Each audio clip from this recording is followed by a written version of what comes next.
Les amis, le mois de juillet approche à grands pas et une fois encore, les joueurs n'auront pas beaucoup de répit, tu n'auras pas beaucoup de répit. Entre suite attendue, nouveaux jeux et quelques surprises, le programme s'annonce particulièrement chargé. Alors voyons ensemble les sorties de jeux vidéo du mois de juillet 2026 dans ce numéro de À quoi on joue. On commence le mois le 1er juillet.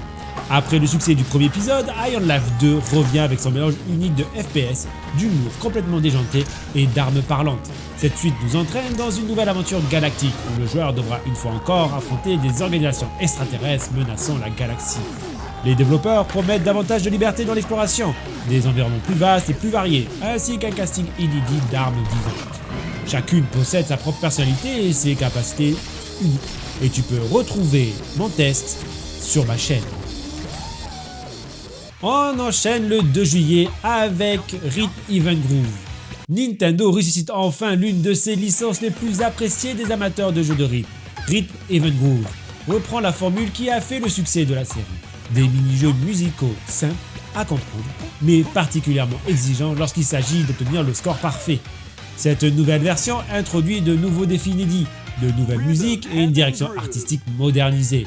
Grâce aux capacités de la Switch 2, le jeu proposera également davantage d'animation et des effets visuels plus travaillés. Comme toujours avec la série, l'objectif est de suivre le rythme avec précision, tout en profitant d'un humour absurdement typiquement japonais. Possesseurs de PC, c'est pour vous. Voici l'Early Access d'Howard 2. Il est probablement l'un des RPG de survie les plus ambitieux de l'année. Le premier épisode avait séduit une communauté fidèle grâce à son approche réaliste de l'aventure. Pas de héros élus, pas de pouvoir surhumain, mais un simple aventurier obligé de survivre dans un monde dangereux. Cette suite promet un univers beaucoup plus vaste, une intelligence artificielle améliorée, un système de combat plus fluide et des mécaniques de survie approfondies. Les développeurs veulent également renforcer l'aspect coopération qui avait largement contribué au succès du premier jeu. L'accès anticipé permettra aux joueurs de participer activement au développement du projet. Doom revient avec son DLC narratif le 7 juillet. Intitulé sobrement Révélation, il constitue la première extension majeure de Doom The Dark Age. Ce DLC poursuit l'histoire du Doom Slayer, dans cet univers médiéval particulièrement brutal qui a su renouveler la formule de la licence. Les joueurs découvriront de nouvelles régions, de nouveaux ennemis démoniaques et plusieurs armes inédites. L'extension semble également approfondir certains éléments du lore de la série, notamment les origines du Slayer et les événements ayant conduit à la guerre contre les forces infernales. Attendez-vous à une nouvelle dose d'action ultra violente et des combats spectaculaires. Nous sommes à présent le 9 juillet et le retour du tant attendu Assassin's Creed Black Flag, sobrement intitulé Black Flag Racing, est de retour. Souvent considéré comme l'un des meilleurs épisodes de toute la franchise Assassin's Creed, Black Flag revient dans une version entièrement modernisée. Les aventures du pirate Edward Kenway profitent d'une refonte graphique importante, ainsi que de nombreuses améliorations techniques. Le monde ouvert des Caraïbes a été retravaillé pour offrir davantage de détails visuels, tandis que les combats navals bénéficient de nouvelles animations et d'effets plus impressionnants. Ubisoft souhaite permettre aux nouveaux joueurs de découvrir ce classique dans les meilleures conditions tout en offrant aux vétérans une raison de replonger dans l'âge d'or de la pirate. Le même jour, Namco Bandai nous sort son nouveau RPG, intitulé Echoes of Ancrad. Inspiré de l'univers de Sword Art Online, Echoes of Ancrad replonge les joueurs dans le célèbre château flottant qui a marqué les débuts de la licence. Le jeu propose un système de combat en temps réel, très rapide, ainsi qu'une petite histoire inédite qui vient enrichir l'univers de l'œuvre originale. Les développeurs promettent une grande liberté de progression, de nombreuses quêtes secondaires et des affrontements de boss spectaculaires. Les fans de l'anime y trouveront de nombreuses références, tandis que les nouveaux venus pourront découvrir cet univers à travers une aventure autonome. Sachez qu'une démo aussi est disponible et elle vous donne droit à 5 missions. Et on enchaîne encore avec Namco Bandai, qui n'en a pas fini avec nous. C'est la sortie le 10 juillet, le lendemain, de la version Switch 2 de Digimon Story Time Stranger. Après plusieurs années d'absence, la série Digimon Story fait son grand retour avec Time Stranger. Cette nouvelle aventure met l'accent sur les voyages temporels et les conséquences des modifications du passé sur le monde numérique. Les joueurs pourront recruter, entraîner et faire évoluer des centaines de Digimon tout en découvrant une histoire plus mature que les précédents épisodes. Le système de combat au tour par tour a été enrichi et les possibilités de personnalisation semblent plus nombreuses que jamais. Pour beaucoup de fans, il s'agit tout simplement du plus gros projet Digimon depuis Cyber Sleuth. Malheureusement, cette version n'inclura pas les DLC sortis. mais vous pouvez retrouver mon test sur ma chaîne. On enchaîne avec Palworld 1.0. Après une early access de 2 ans et demi et des déboires avec Nintendo, et avec un succès immense connu en accès anticipé, Palworld atteint enfin sa version 1.0. Ce mélange improbable entre collecte de créatures, survie, construction et combat armé a réussi à attirer des millions de joueurs à travers le monde.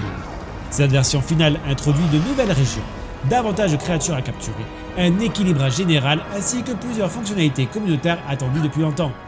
Pokesper souhaite faire de cette sortie 1.0 le véritable lancement officiel de son univers.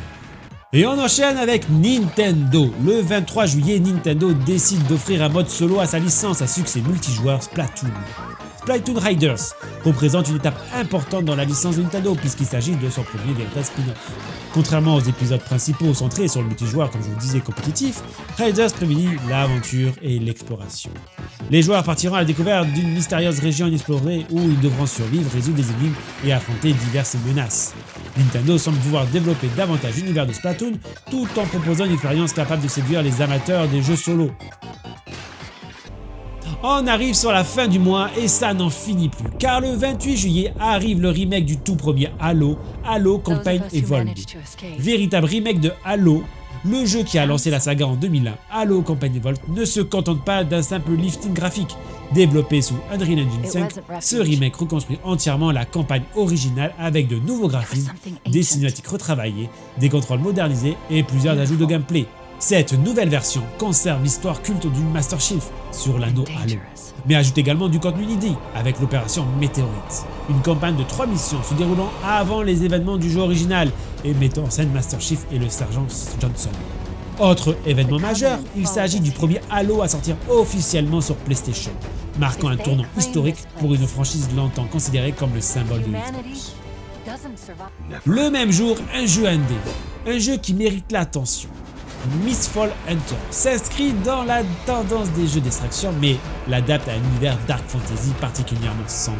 Les joueurs explorent des donjons et des régions hostiles dans l'espoir de récupérer un précieux butin avant de parvenir à s'échapper vivant. Le jeu met l'accent sur la coopération, la progression de l'équipement et l'attention permanente liée au risque de perdre son matériel en cas de défaite. Son atmosphère et sa direction artistique lui ont déjà permis d'attirer l'attention des amateurs des RPG exigeants. Et on finit ce mois en beauté avec l'arrivée de Xenoblade Chronicles 2 dans son édition Switch 2. Considéré comme l'un des RPG les plus importants de la Switch originale, Xenoblade Chronicles 2 revient dans une édition optimisée pour la Switch 2. Cette nouvelle version profite d'une résolution plus élevée, d'un framerate plus stable et de temps de chargement considérablement réduit. L'objectif est de permettre aux joueurs de redécouvrir l'aventure de Rex et Pyra dans les meilleures conditions possibles tout en offrant aux nouveaux venus l'occasion de découvrir l'une des licences majeures de Monolith Soft avant les futurs projets du studio. Bien sûr, cette version sera bonifiée d'un nouveau système, Mercenary Squad Battle, un mode inédit où l'on contrôlera directement les Blades, des affrontements tactiques mettant en avant les équipes de mercenaires, une approche différente du système de combat principal. Comme vous le voyez les amis, juillet 2026 s'annonce comme l'un des mois les plus chargés de l'année, avec des RPG très attendus comme Outwars 2, Digimon Stories et Xenoblade Chronicles 2 édition Switch 2. Des retours de licences cultes comme Rifthaven et Halo, sans oublier les grosses cartouches de Nintendo avec Splatoon Riders. Il y en aura pour tous les goûts, que vous soyez amateur d'action, de stratégie, de jeux de rythme ou de RPG.